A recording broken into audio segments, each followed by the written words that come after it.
ওর আব্বা গরিব দিনমজুর।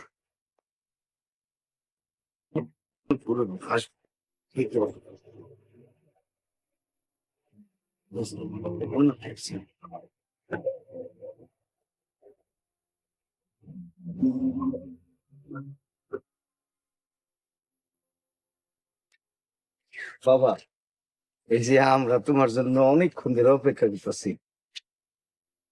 আমার কি দরকার আপনাদের? টুম্পার বাবা এসে তোমার বিয়ার প্রস্তাব নিয়া। আমি টুম্পারে বিয়ে করব কেন?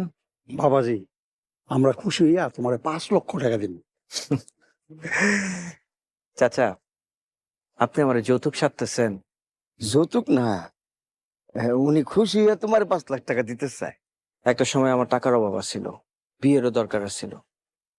এখন আমার বিয়েরও দরকার নাই, টাকারও দরকার নাই। বাবা, তুই জীবনে বিয়া করবি না? আব্বা, আমি তো বিয়ে করে ফেলছি। তুমি বিয়া করছো? হ্যাঁ। ফাতেমা,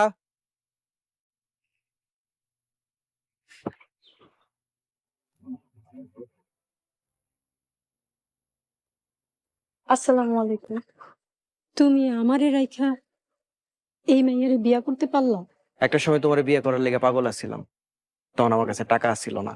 তুমি আমার অবহেলা করছো, আর আজকে আমি নিজের পায়ে দাঁড়াইছি, প্রতিষ্ঠিত হয়েছি নিজের জন্য, তোমার জন্য না। এই মাইয়া কেডা?